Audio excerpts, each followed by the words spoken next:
representante de Santiago Centro, Giorgio Jackson. Tiene la palabra. Muchas gracias, presidente. Saludar a las ministras, al ministro.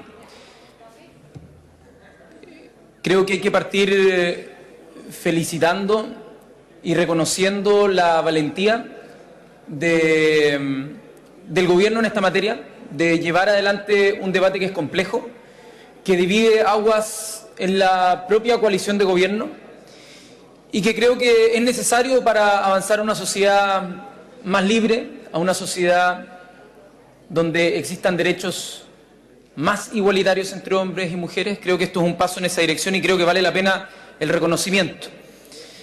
Hace un año y medio, cuando empezó a agitarse el debate con respecto al aborto, recibí un mail de mi abuela, sí, un correo electrónico de mi abuela, quien con mucha frustración y rabia me hacía ver que un debate de esta naturaleza iba a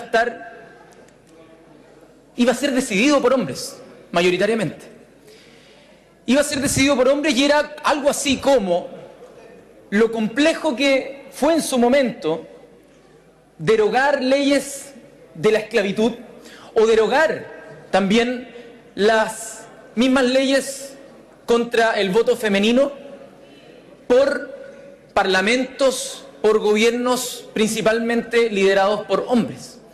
Por lo tanto, desde su frustración me hacía ver y me recordaba una lucha histórica por parte de las corrientes feministas que han conseguido derechos a lo largo, sobre todo, yo diría, del último siglo y medio. Y algunos cuestionan el hecho de que uno le dé el carácter machista a la persecución penal de la interrupción del embarazo. Y yo creo que hay una analogía que muy bien relató Carlos Peña en una columna hace un par de semanas, en el cual relata lo más parecido que pudiéramos asemejar a un aborto, por ejemplo en el caso de la violación, que es de los más controvertidos, a un experimento mental de un científico de apellido Thompson, en el cual, mientras a un hombre durmiendo se le conectara a la fuerza, sin su consentimiento, un riñón suyo a un enfermo hasta encontrar para este último un donante que permita trasplantarlo. La mujer violada y el hombre conectado estarían en la misma situación. Una vida extraña dependería de ellos. La pregunta entonces que cabe formular, y así lo plantea Peña, es si acaso resulta correcto coaccionar a la mujer o al hombre para que mantenga ese embarazo y soporte los costes, o coaccionar a ese hombre para que se desconecte al enfermo que profita de su riñón. Al poco que se reflexiona, se advierte que esta coacción resulta excesiva. ¿Qué razón habría para justificarla? Y sigue. Para hacerlo suele esgrimirse el derecho a la vida del nasciturus. El derecho a la vida, se dice, es sagrado y nada justifica amagarlo. Pero se confunde el derecho a la vida, y esta parte es la esencial, de cada individuo con la obligación de todos los demás a sostenerla a cualquier coste. Y yo creo que ahí es donde el proyecto de ley establece que no sería razonable que el Estado emplee sus métodos coactivos para obligar a una mujer a mantener el embarazo en estas hipótesis, en estas tres hipótesis. Pero más que eso, a mí me gustaría también hacer el punto político con respecto al eslogan de ser pro vida. Porque aquí no solo se trata de estar hablando del momento del nacimiento, sino también de una construcción cultural frente a distintas palabras, frente a distintos hechos que muchas veces se simplifican, en este caso la vida.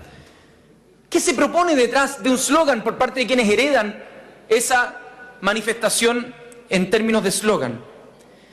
Tenemos que reconocer y poner en la historia del debate que quienes hoy día se han calificado como pro vida, o la mayoría de quienes se proponen como pro vida, han sido quienes históricamente han impedido que en las escuelas públicas se enseñe explícitamente la educación sexual. Han sido quienes históricamente se opusieron a los métodos anticonceptivos. Han sido quienes también se opusieron, se movilizaron y han intentado, también a través de sus alcaldes, de impedir que las mujeres puedan tener acceso a la píldora del día después.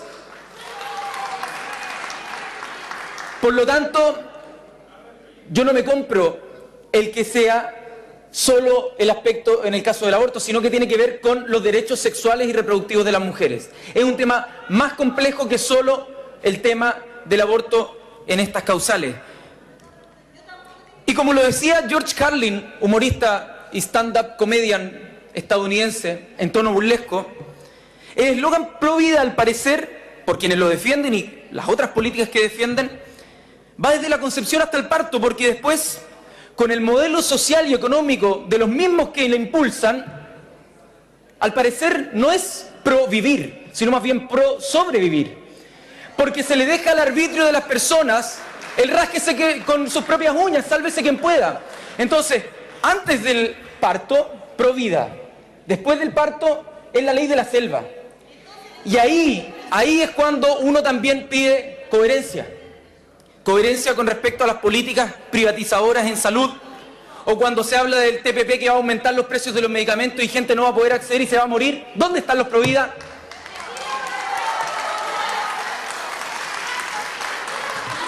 Y por favor, diputado Edwards, por su intermedio, presidente, déjeme explicarle que no soy un abortista. Primero, porque creo complicado llegar a tener que practicarme un aborto. Y segundo, porque en la línea del proyecto no estoy por obligar ni presionar a ninguna mujer para que aborte, sino que para que ellas mismas puedan elegir. Presidente, ministras, colegas, al público en la galería, no a nombre mío, sino a nombre de mi abuela, de mi madre, de mis hermanas y de todas las mujeres que me toca representar, sumando también a las mujeres que van a nacer en el futuro, yo votaré a favor de las 3 causales para que ellas, en el caso que así lo requieran, puedan tomar su propia decisión sin miedo y sin culpa. Muchas gracias, presidente.